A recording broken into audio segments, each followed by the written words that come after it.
What's going on, everyone? Today we're going to be talking about the new face of the franchise with the New England Patriots, third overall draft pick, quarterback out of North Carolina, Drake Maye.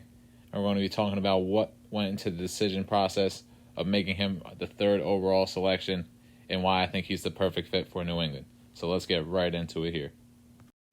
So taking a look into Drake Maye here, you can see all the tools that really identified him as a franchise quarterback early on in the process.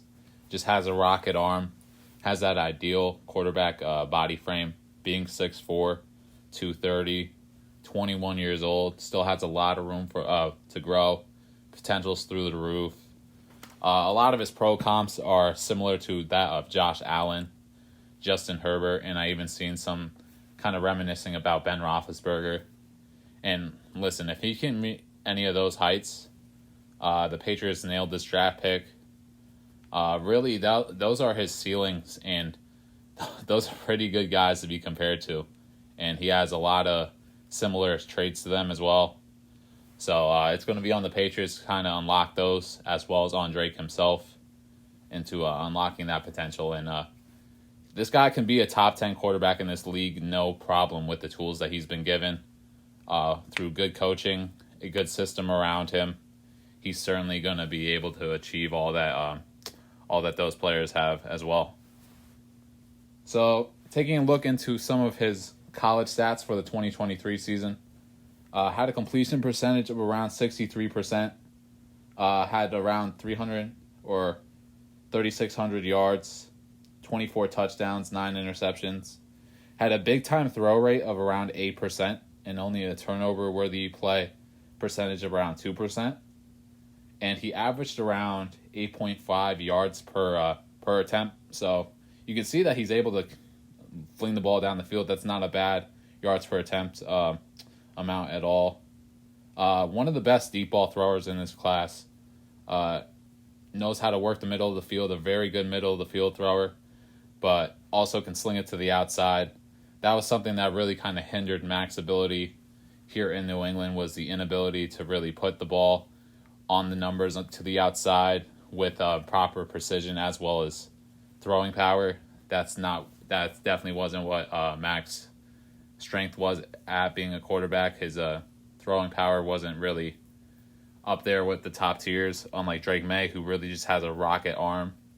And once Drake Maye finds that consistency, he's going to be one of the better QBs in this league and can easily be a top 10 quarterback, if not top 5. Don't be mistaken, Drake Maye could beat you from inside the pocket as well as outside. He's very elusive, can scramble, and you can even see this through some of his rushing numbers. Just a combo athlete, can beat you with his arm and his legs. He had 41 rushing attempts for 582 yards for 6.3 yards per carry, 9 touchdowns.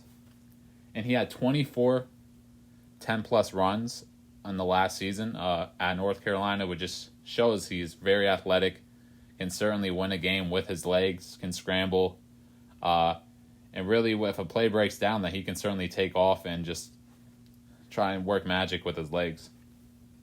So taking a look into some of his overall grades for the 2023 season at North Carolina, he had an overall grade of around 91.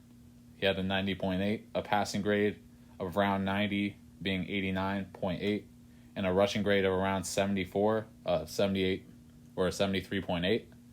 So just great numbers off the board. Like I said earlier, he's one of the better deep ball throwers. A very good rushing athlete as well.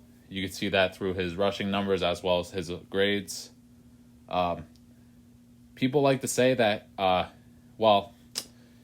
they say that he needs to become more consistent as well in terms of ball placement, which I do think is a little bit of a knock on him, but that's more so going to be taught out of him through proper fundamentals, where I feel like he can develop in those areas between footwork, just throwing mechanics and stuff like that, as well as just having a better overall system around him than the North Carolina team. He's going to certainly have more talent here in New England, especially with the guys they drafted around him.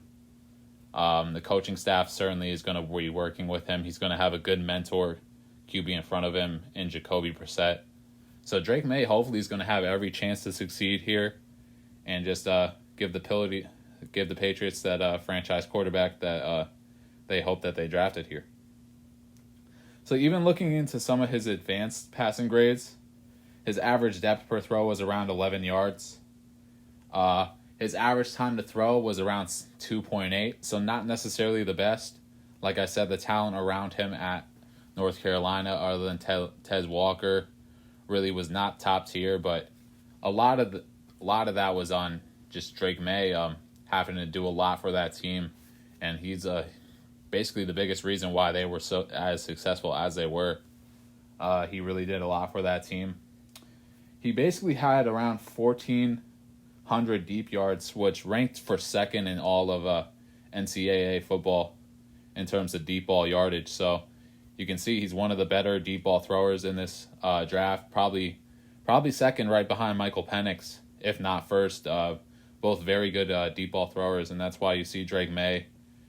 Kind of hopefully you can bring that aspect to the Patriots, and hopefully Alex Van Pelt will be able to build that system around him, as well as sign players, as well as draft players that can fit that mold and develop a chemistry with Drake Maye. Like I said earlier, his deep grade was actually a 97.1. I believe that actually did rank first in all of college football last season, if not second. I would assume if it is second, Michael Penix would be number one, right behind him in Drake Maye. But his intermediate grade was very solid as well, around an 83. The one area that he does struggle a little bit with was his throws under pressure. His grade for that was only around a 61.3, which isn't terrible. You'd like to see it maybe a little higher. But also when you're getting pressured, that means it's going to be more difficult to make some of the throws that they're asking you to make. So taking a look into that aspect, it's certainly understandable, but you would like to see him possibly perform a little bit better under pressure. But with the mobility that he has and the elusiveness, plus coaching and possibly developing a better offensive line than he had at North Carolina here in New England, you can certainly see that area of his game either get better, or he would just become better at managing some of those throws. So taking a look into his sophomore season, his 2022 season at North Carolina, pretty similar stats to his junior season, the 2023 season here. Had around a 66% completion percentage for around 4,300 yards, 37 touchdowns to 7 interceptions, had a big-time throw rate of around 8.5%. You can see pretty consistent, around 8%, once again with the big-time throw rate. Turnover-worthy play percentage of around 2.5%, pretty similar to his junior season, as well as having an 8.3 yards per attempt, pretty similar to his junior season once again. And when people say that he struggles with consistency, I think it's more so a game-to-game aspect in terms from season to season. Understandably, he only did play 2 seasons. Well, technically 3, but really played 2 seasons at North Carolina. Very similar numbers, so it's more so from a game-to-game standpoint that they're talking about consistency, as well as just making throws, proper location. Ball placement, I know, is certainly a big thing with him. Putting it in areas to let receivers kind of succeed, either leading them or as well as just like not letting them absorb a big hit. So those are certainly areas that the Patriots are going to look to coach into him, as well as just working on his fundamentals, his footwork. He does have good feet, light feet, maneuvers well in the pocket, but just getting down the proper footwork as well as the proper throw mechanics. I think it's more so the lower half that people who are concerned with his fundamentals are more concerned with. His throwing motion is very solid, but it's just kind of getting his legs in the proper location as well as being able to put the ball right where it needs to be to give the receiver as much success as the receiver can possibly get. So kind of getting into the plan that I suspect the Patriots are going to take with Drake Maye, I really do see him redshirting his first season. They have some talented quarterbacks in front of him, that being Jacoby Brissett as well as Bailey Zappi, if Bailey Zappi is going to remain on the roster. But Jacoby Brissett is certainly more than capable of starting for this team. He's been a capable starter throughout the league, a journeyman, but He knows this offense. And truthfully, Drake Maye is very raw as a prospect. The reason why he was drafted this high is basically because of all the potential he has, his body type, the arm, and basically just sitting behind Jacoby Brissett for a year is not a terrible thing for him. I think just basically learning behind Jacoby, gaining a lot of the traits of the offense, the schemes, developing chemistry with receivers, whether that's new or older ones, I think is just going to help benefit Drake Maye down the line in New England. Understandably, I know a lot of people want their quarterbacks on rookie contracts to be playing, but this first year, I mean, he's only 21 years old.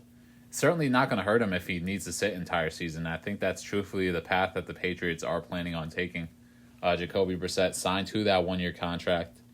That's why I think Drake Maye was personally my favorite quarterback of this draft class for the Patriots to go after, especially after the Jacoby Brissett signing. You're basically just giving him more time to develop behind Jacoby Brissett, learn the keys to the offense, and everything like that. And I think it's what the Patriots kind of foresaw as well. I know they had some press conferences where they say, hey, Drake Maye may not be the starter immediately. Jacoby Brissett is certainly more than capable of being the starter. So I think the Patriots have that kind of plan in place. And I like the approach.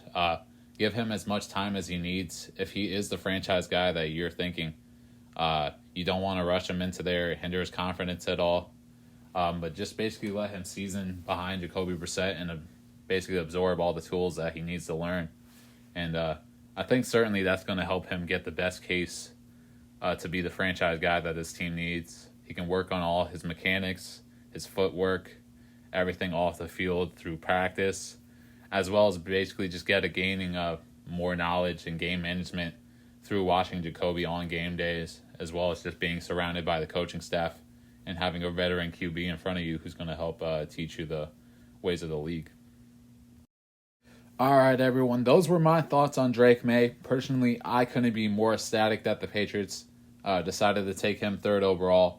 And I have full faith in him to be this next franchise quarterback to lead the Patriots and become the face of the franchise. But let me know your opinions in the comments below. And thanks again so much for watching. Appreciate it.